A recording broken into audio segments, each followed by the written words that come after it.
Afin d'encourager l'innovation et améliorer la performance technique, économique et organisationnelle des entreprises privées dans les secteurs de l'aviculture et de l'horticulture, au Burkina Faso, au Mali et au Niger, le cabinet Yiriwa Intercontinental Consulting, en partenariat avec le consortium Agence néerlandaise des entreprises et PUM, a mis en place le programme d'appui aux filières avicoles et maraîchage AgriBoost.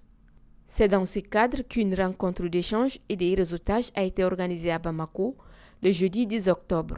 L'objectif était de créer un espace d'interaction et de prise de contact entre le monde de la recherche et celui des affaires. La cérémonie d'ouverture a enregistré la présence d'une forte délégation néerlandaise conduite par l'ambassadeur adjointe du Royaume des Pays-Bas au Mali, des chercheurs et un parterre d'entrepreneurs évoluant dans les secteurs avicoles et horticoles. Cette initiative axée sur l'innovation s'inscrit dans un cadre régional dynamique et prometteur. Soutenir le secteur privé et en particulier la participation des jeunes et des femmes est l'une des priorités clés des Pays-Bas au Mali.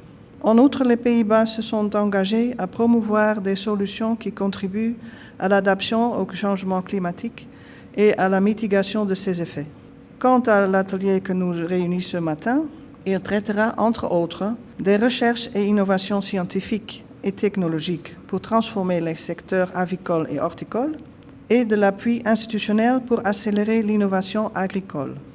Ces thématiques d'actualité sont en lien avec notre engagement pour la durabilité et l'impact de nos actions au Sahel en général et au Mali en particulier.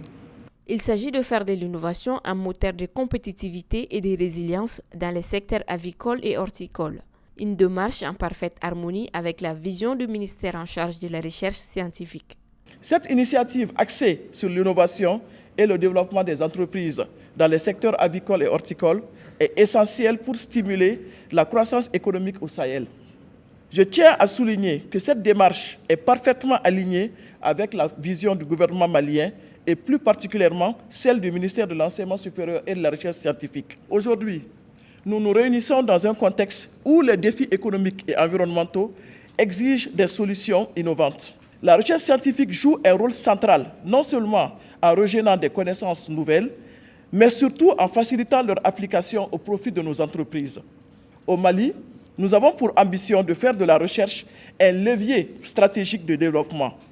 C'est pourquoi le ministère que j'ai l'honneur de représenter aujourd'hui s'engage à renforcer la collaboration entre le monde de la recherche et celui de l'entrepreneuriat.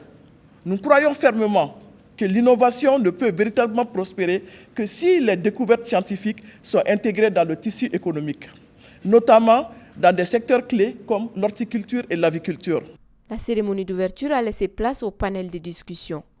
Des chercheurs et entrepreneurs dans les secteurs concernés ont animé 2 panels importants.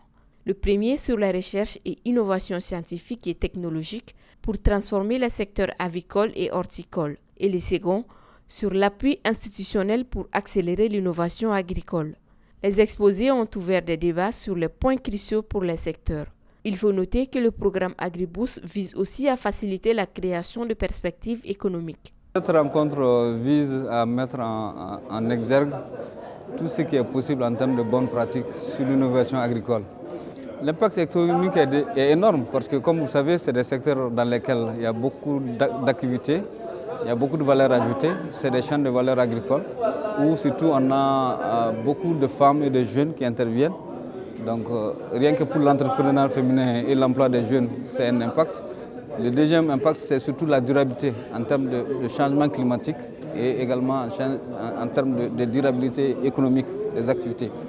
Pour voir comment, par exemple, maîtriser l'eau, comment utiliser moins de pesticides, comment faire des gains en termes de coûts, comment avoir un système de production très économe, avoir un système de distribution assez compétitif et surtout avoir une politique post-récolte qui permet réellement de minimiser les pertes post-récolte pour chacun des secteurs soutenus. Le programme AgriBoost met en avant les opportunités commerciales. Ce cadre de réseautage permet donc de sensibiliser les acteurs du secteur privé sur le rôle des chercheurs locaux pour mieux favoriser le développement de partenariats gagnant-gagnant. La coordination locale est assurée par Yiriwa Intercontinental Consulting. Alors le programme Agriboost, c'est un programme qui est au Mali, Burkina, Niger. C'est un programme financé par le gouvernement des Pays-Bas et notre cabinet Yiriwa qui assure la coordination locale dans les 3 pays. Donc ce qu'on propose aux entreprises qui sont retenues dans le cadre du programme, parce qu'on ne vise qu'à appuyer que 60 entreprises championnes dans les 3 pays. Pourquoi des entreprises championnes? Parce qu'on se dit on va cibler les entreprises leaders parce qu'il y a assez de programmes qui appuient les startups, les moyennes entreprises. Nous, on veut viser les grandes entreprises pour que ces entreprises ensuite puissent tirer vers le haut les plus petites entreprises. Donc ce qu'on propose à ces entreprises, c'est des partages de connaissances, comme ce qu'on vient de faire, le réseautage avec des experts. Ensuite, on les accompagne dans l'accès au marché. Et le 3e volet qu'on offre aux entreprises, c'est l'accompagnement technique. Ça, c'est les 3 points sur lesquels on travaille. On ajoute aussi des mises en relation avec de potentiels fonds d'investissement. Nous, on ne finance pas, mais on met en relation avec des fonds d'investissement qui sont prêts à investir dans des entreprises dans le Sahel. Alors, cette rencontre fut très intéressante. Ce qu'on peut retenir, c'est qu'on a pu créer une plateforme d'échange entre les entrepreneurs et les chercheurs. Donc, on a pu débuter la conversation entre ces 2 mondes qui vont ensemble, mais qui malheureusement au Mali ne sont pas connectés. Et donc, on doit encore mieux connecter pour qu'ils puissent avancer pour le bien des 2 secteurs. Démarré en 2023 pour une durée de 3 ans, il est attendu de ce programme Agriboost des solutions innovantes adoptées pour les secteurs concernés. Ces résultats contribueront à renforcer davantage la compétitivité des secteurs avicoles et horticoles dans les pays ciblés.